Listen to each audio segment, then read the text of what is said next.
Good evening, everybody, and welcome to the Bible Thumper podcast, where somebody's got to say it. My name is Patrick Hayes, your regular host, and with me today is attorney Stephanie Taub, Senior Counsel at the First Liberty Institute.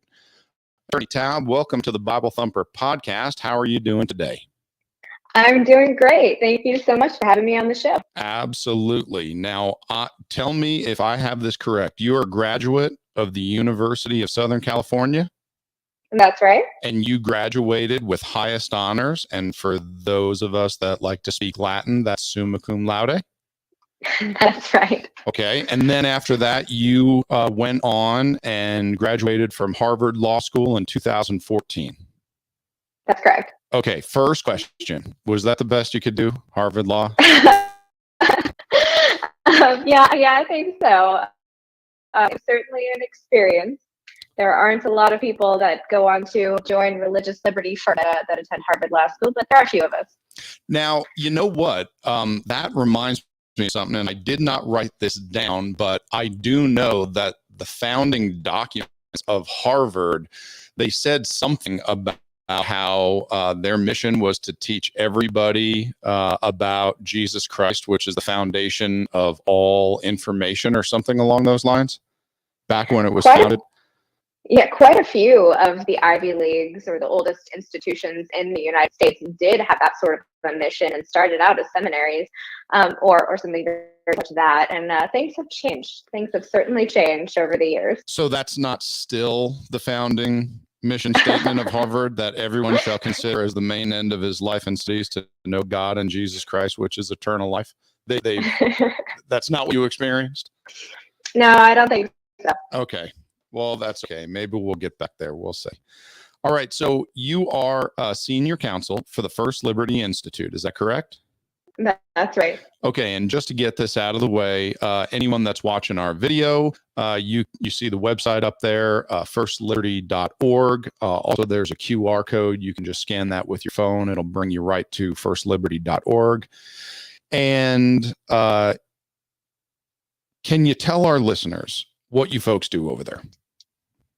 Yeah, so we are First Liberty Institute. We're a nationwide nonprofit law firm dedicated to defending religious liberty for all Americans. So we defend people of all faiths, and we never charge our clients, and we're focused exclusively on religious liberty. Okay. When did you guys first start up First Liberty Institute? So we've been around for decades, and we exclusively started focusing on religious liberty in the late 90s.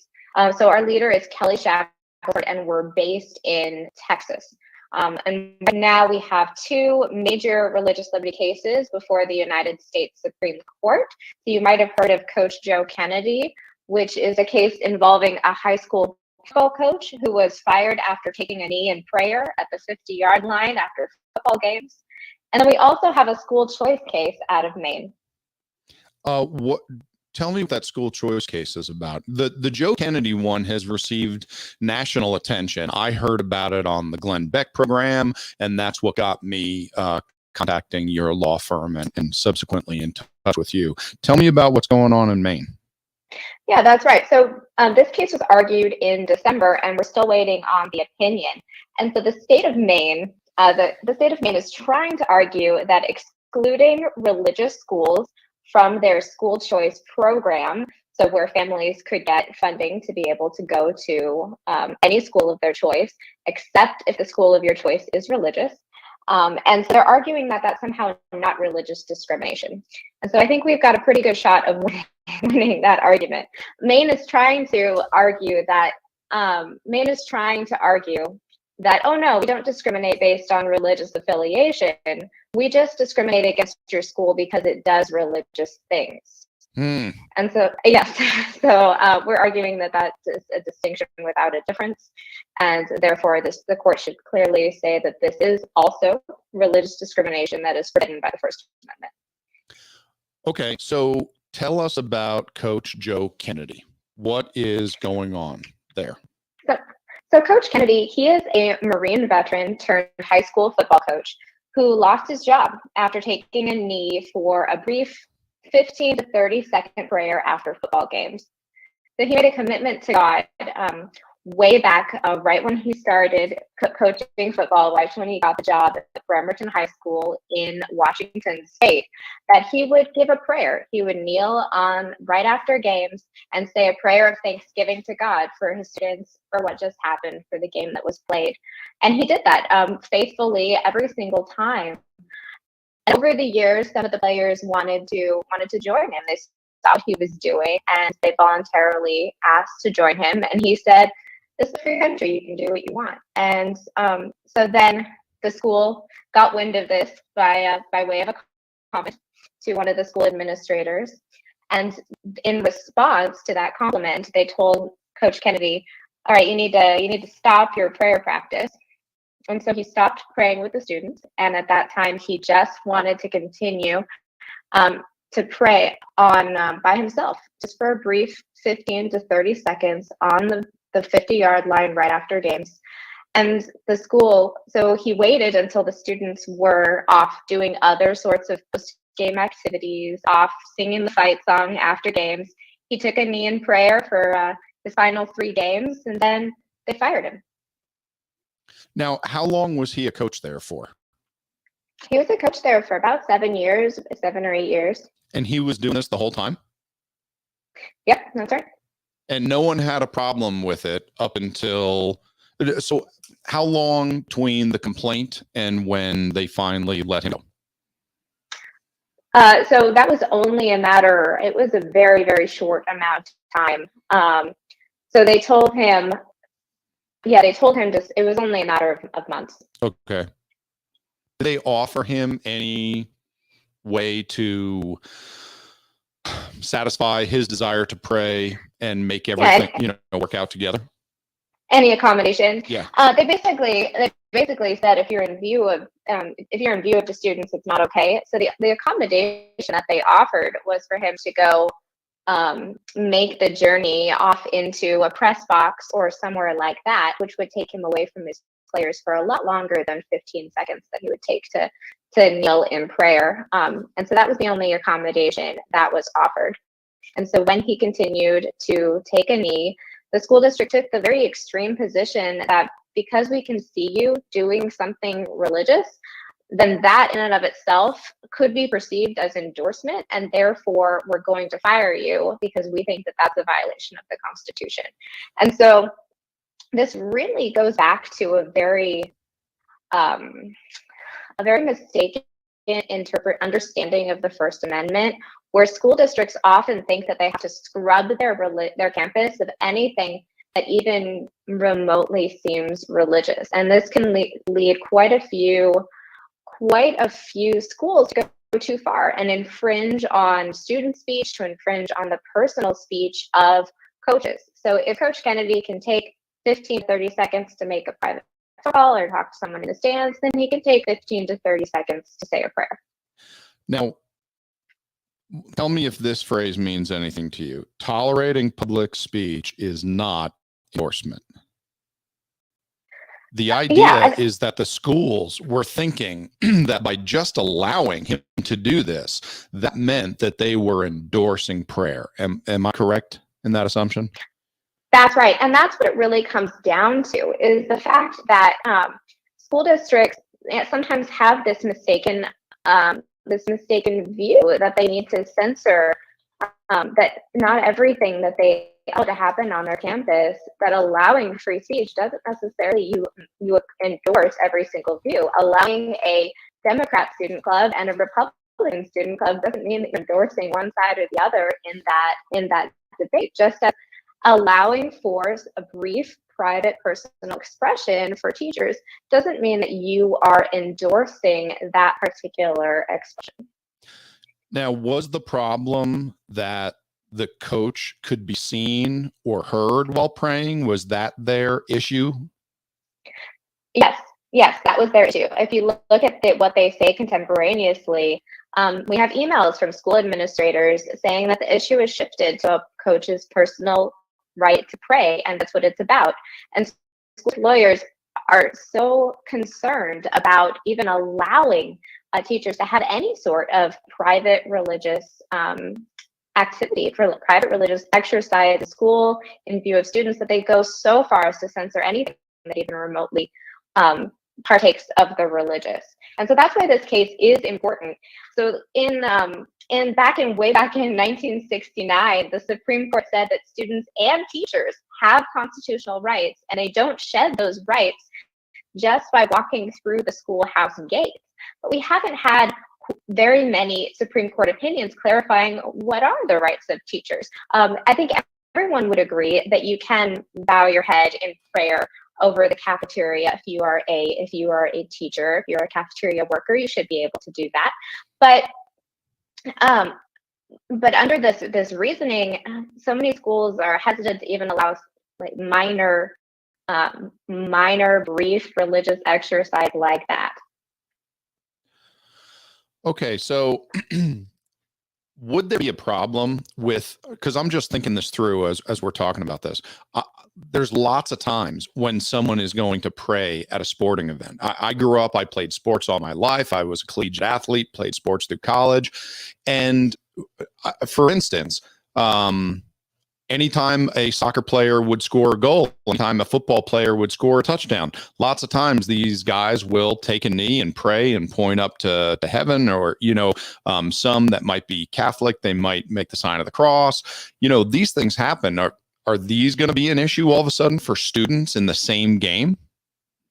Yeah, Justice Kavanaugh asked that question. Can a school fire a coach for making the sign of the cross right before the game? And the school district's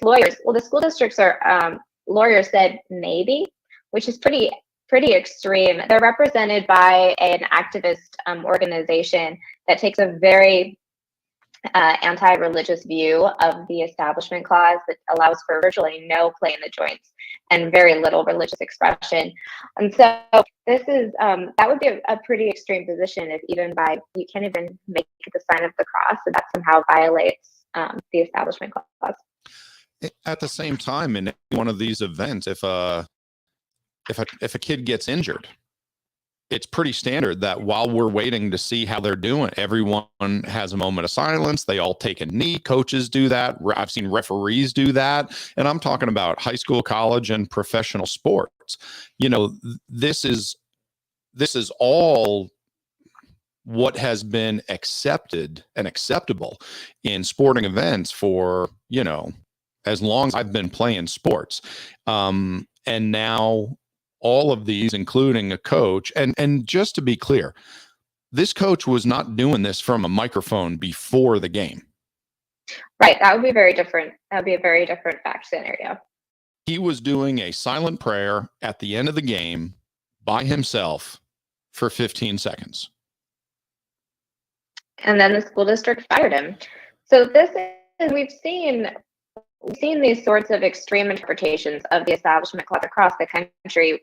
Sometimes some schools don't even want to allow teachers to have Bibles on their desks. It's very, if you can have a different kind, you can have some sort of novel on your desk, you should be able to read your Bible during your free time. Sure. Yes, that's right. But sometimes schools just don't treat religion equally, and we're arguing that that's religious discrimination. It's kind of the same thing as the main school choice case that we were talking about earlier. You can't just kind of try to reframe it to say that, pretend like it's not religious discrimination when you're not treating religion equally.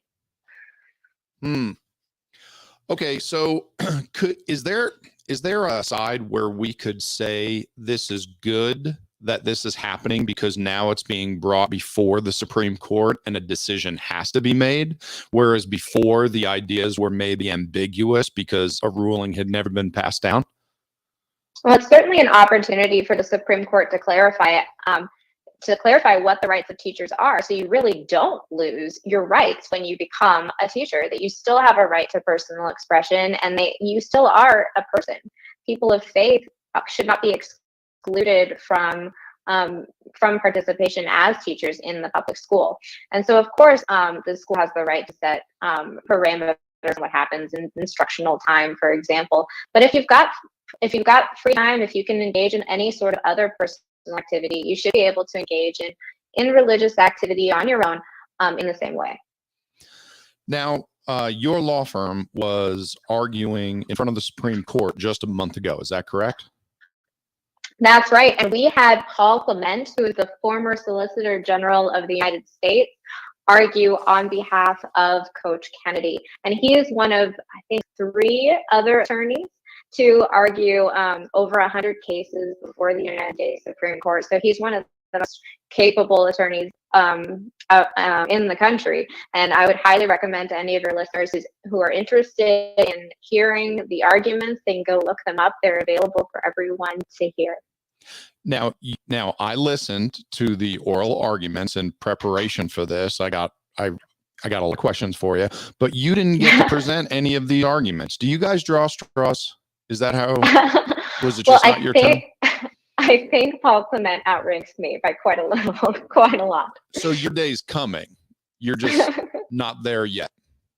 Maybe someday. Okay. Before we move on, we have a question because we're live and people are able to comment. So I got a question from the public that I wanted to bring up, and that is, do you personally like the television show Better Call Saul? You know, I haven't seen that one. Oh my soul. I know it's shocking. We're so busy these days with requests for legal help from across the country. And then I've also got 3 little ones at home. So between those 2, it's, don't have a lot of time. Now I get that. I totally get Maybe that. Someday. Okay, so how did it go with the arguments in front of the Supreme Court? How did your firm feel that it went at the end? We felt it went very well. The Supreme Court had some really big picture questions about establishment law overall. So particularly about some doctrines that have been lingering in the case law for a while that have really caused a lot of confusion and encouraged school districts, even well-meaning school districts and school district attorneys, to just treat religion with hostility because of these bad cases from decades ago that really need to be overturned. So we're hoping, it would be wonderful if the Supreme Court could get rid of some of the old case law that's been lingering around and causing the root of a lot of these problems. And so some of the justices asked about Lemon, that case. And we're hoping that they could go that far, but they could issue a more ruling just to clarify that you do really have constitutional rights. You don't shed your rights when you become a teacher in these public schools. Now, you mentioned the case Lemon. Could you tell the folks here that are listening what is the Lemon test and how that's applicable? Yeah, so the Lemon test takes a look at a few factors. So it looks at the purpose of whatever activity is at issue, whether its purpose was to advance religion or inhibit religion, whether people will view it, a reasonable viewer would view it as endorsing of religion, and whether it has the effect of advancing religion. And it's a very squishy, amorphous test that judges can turn to say whatever they want. It's also skewed against allowing a diversity of views. So it's not neutral in the way maybe it was originally intended.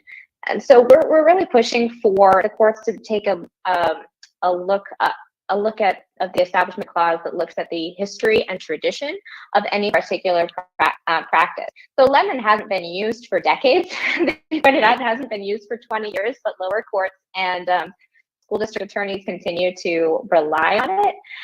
But instead, they really should look at the cases that have replaced it. So we look at Town of Greece, we look at American Legion. Those cases have shown that you have to take into account the history of the practice. You have to take into account these circumstances to see whether it actually violates the Establishment Clause, not just whether a judge likes the practice or not.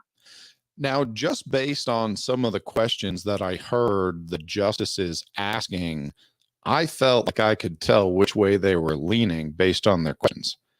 What's your guess? Well, some of them were very much against it, but their questions didn't seem to make sense to me. They didn't seem to be applicable to this case.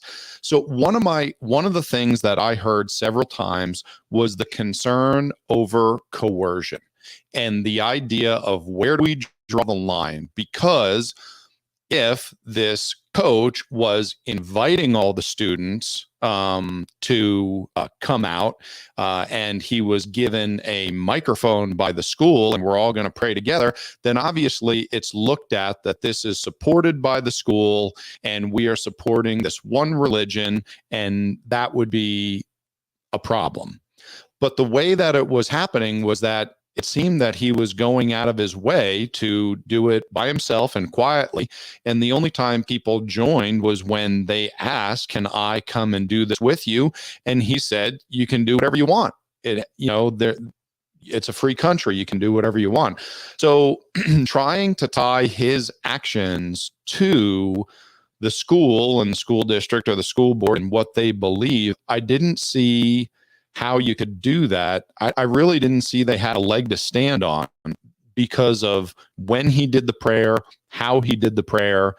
And I guess my question would be, other than doing it alone at his own home, how could you separate it anymore? The only way we could separate it more is by saying that teachers don't have a right to pray if any child can see them, which I think is obviously a bridge too far.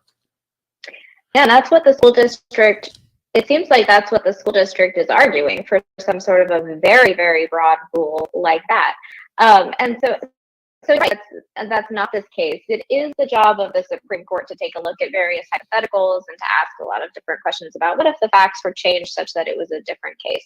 But you're very right here. If you look at the explanations the school gave at the time, if you looked at what actually happened during the final few games over which he was fired, it's clear that he took efforts to make sure the students were engaged in other activities, and that the school's reason for firing him is not because of any sort of activity with the students.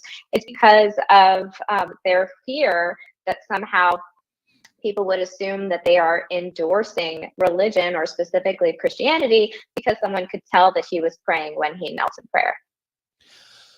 Now, the other thing that came to me was that there were hypotheticals given and assumptions that someone watching what the coach was doing was going to cause them to think that they needed to get on board with this. The concern was such that the coach praying, some kid that wanted to do it could be trying to get favor with the coach to get playing time or to get a better, starting position. And the concern was that the kids that didn't feel comfortable praying would maybe not be in a favorable position with the coaches, and therefore there was unspoken pressure upon the kids. What's the argument to that? Right. So if you look at what Paul Clement said to those sorts of questions, is it's very important to make sure you're really treating religious speech equally, because you could have some sort of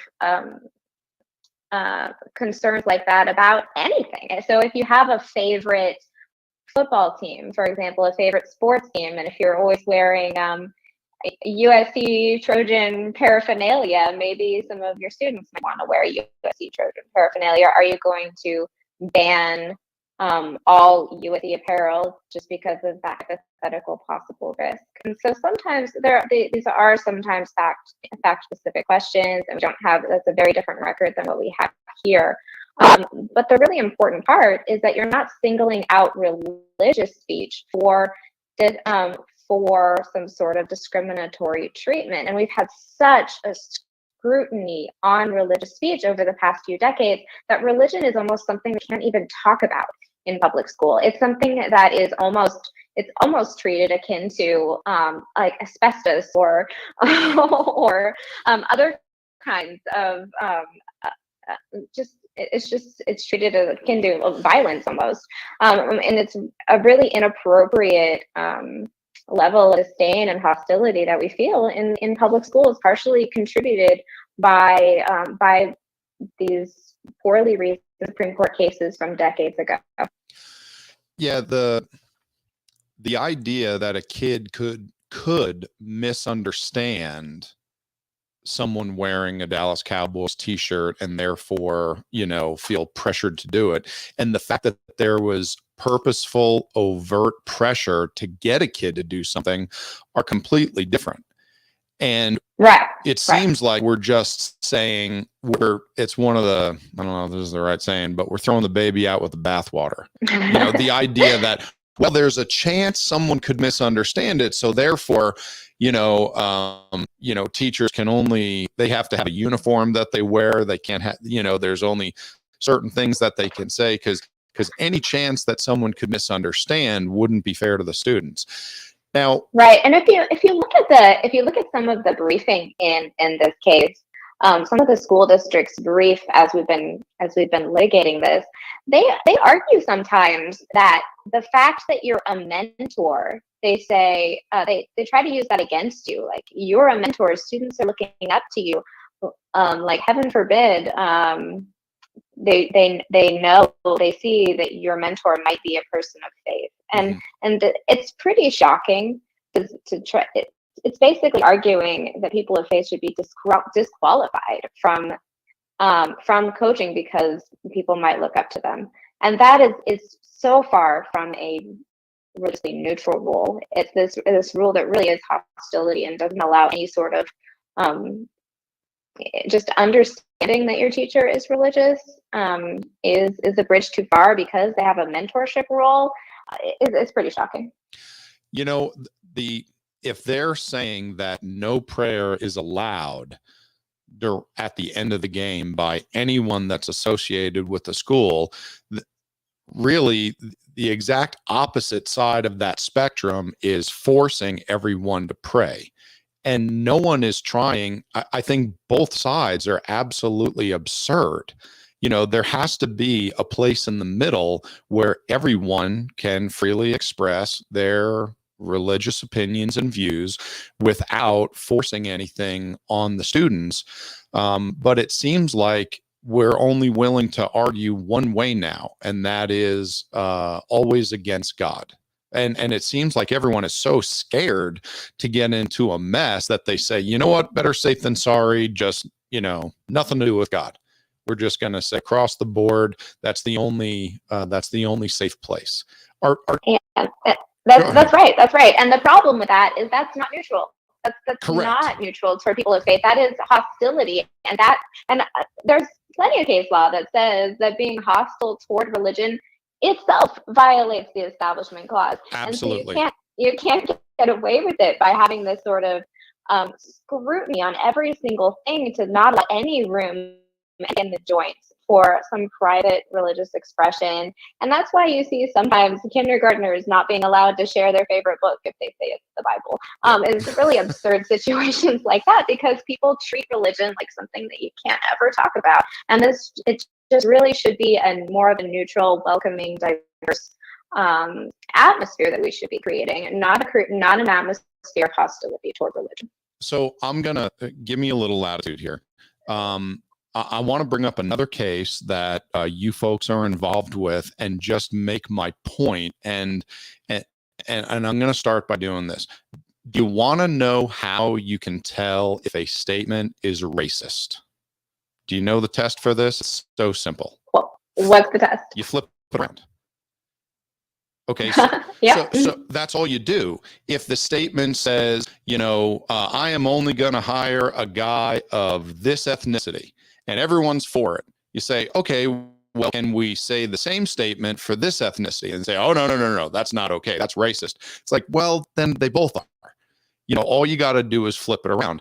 So think with me here. You folks are also, you've taken on the case, Sweet Cakes by Melissa case. Right. In Oregon. Okay. And this is another one that I don't know why, maybe because we all like cake, but this is one that's again received national attention, and it's the case where they had a fine imposed upon them by the state of Oregon because they refused to make a wedding cake for a same-sex wedding. Do I have that correct? That's right. And that case has been going on for almost 10 years now, Oh, and my it's soul. still not over. Okay, so now let me ask you this. Is this okay? Let me lay out the following scenario. You have a homosexual woman who owns a store that does screen printing, and she makes t-shirts and sweatshirts and all types of paraphernalia like that for, whoever wants to buy it. And someone comes in and they say, well, we are marching on a rally, on the other side of town, and the rally is anti-homosexual. So we're going to need you to make up 50 t-shirts that have an anti-homosexual slogan of some kind. Here's my credit card. Please have them ready by Thursday. Can we force that lady to make those shirts? Absolutely not. No one should be forced to send by the government to send a message that goes against their beliefs, whether religious or not. And so the Supreme Court is taking up a case that's very similar to this right now, and we're hoping that, very optimistic, that the Supreme Court will find this principle as applied to everyone. Your point is perfectly valid. That no matter that when you flip it around, either way, whatever your views on these issues, you shouldn't be compelled to send a message that goes against those views. I agree. I think it's obvious, but for some reason, it's different when it has to do with God. That's just what society seems to have deemed, and that's what we're fighting against right now. Yeah, in the Masterpiece Cake Shop, for example, this actually happened, your hypothetical. The Colorado agency that goes after these sorts of cases had complaints coming in from both sides, but only decided to against the Christian baker. So that's really the problem that we're facing. Is all we're looking for is the same freedoms and the same rights as everybody else. And I hate to tell you, there are a lot of Christians that feel uncomfortable with the LGBT community, but that doesn't mean that they don't have rights. They're still human beings and they have rights, and we're okay with that.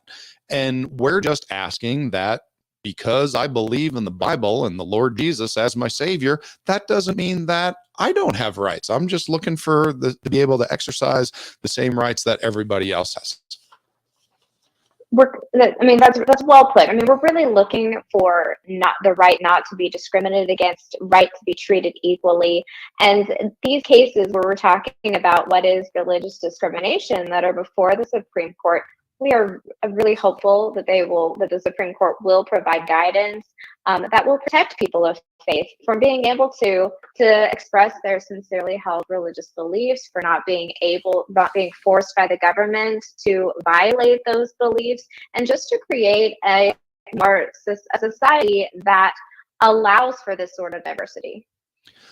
So let me ask you this, because I think a lot of Christian parents and children, we might be ignorant as far as what our freedoms are and what rights we have.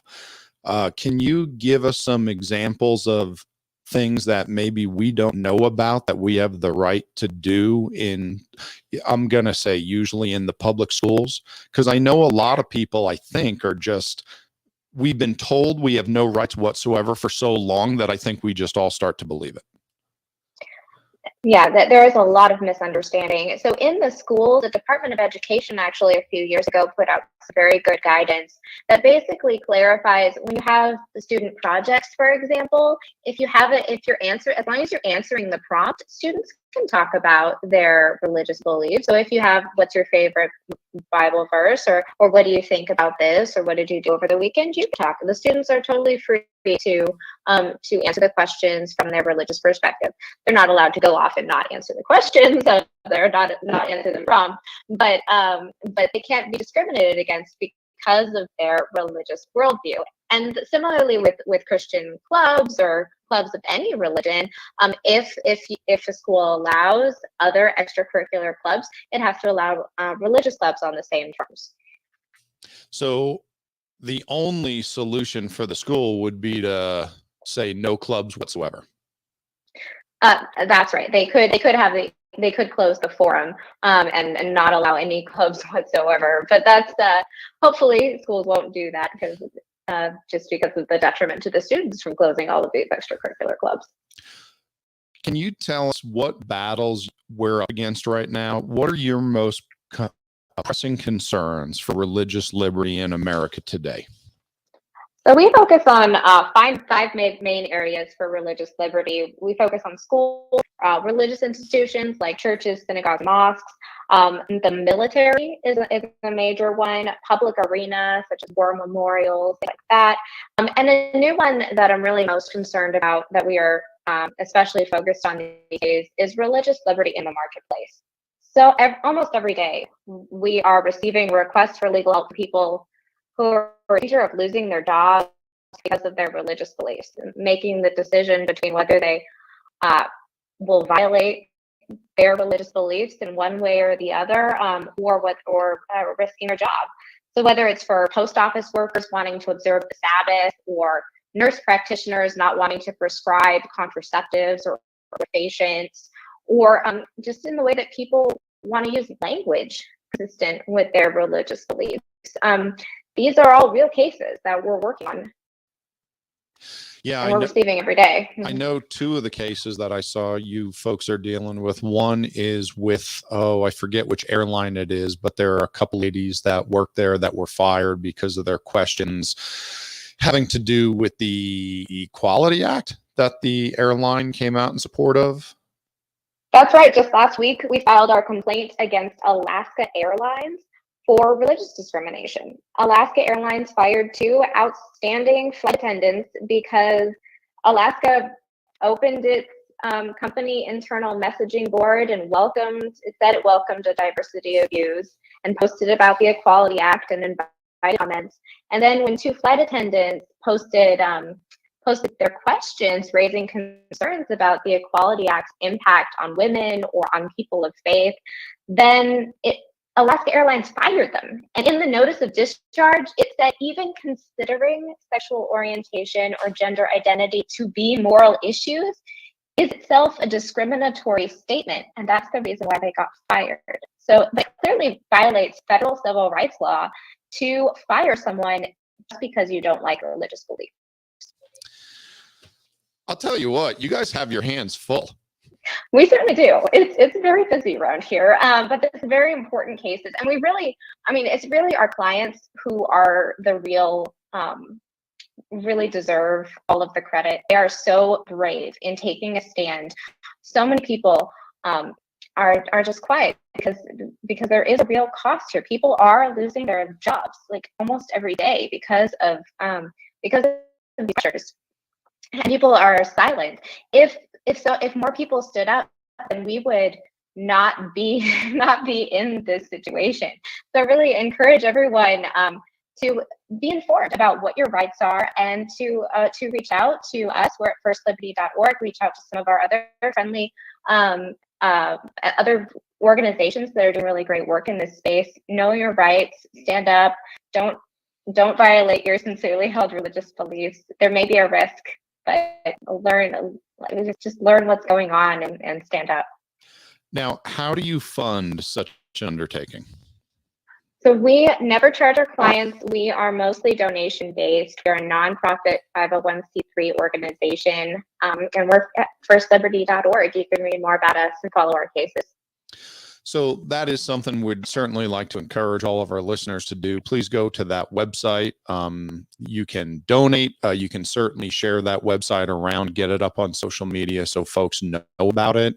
If you are the pastor of a church, if you're part of any religious club, this would be a good thing to maybe get a little presentation together and get this information in front of folks, because you got to remember, even though folks aren't coming after you and your job today, that doesn't mean they're not going to tomorrow. So it's very important for all of us to, get on board with groups like this and support them and try to get behind them. Well, thank you so much for the kind words. We do have protection kits available that have some guidance about some areas of the law and some frequently asked questions about various areas of the law that you can find on our website. Please reach out to us if you do have questions or concerns about an issue that you're currently facing. And we'd always appreciate prayers for the work that we're doing. Well, Attorney Taub, we appreciate having you. Just wanted to let everyone know that Stephanie Taub has been published in the Texas Review of Law and Politics. She has written for the National Review, the Washington Times, and has appeared on Fox News. And finally, she gets a feather in her cap. She can say not only has she argued in front of the Supreme Court, but she has been on the Bible Thumper podcast. So we expect that to be added to your bio if you ever write a book. And any last message you'd like to give to the listeners before we thank you and sign off? All right, I'll add that to my bio. And thank you so much for having me on and for covering these really important cases with your listeners. Love to be on again. Okay, we'll do it sometime. You have a great day. Thank you so much. All right, you too. Bye-bye.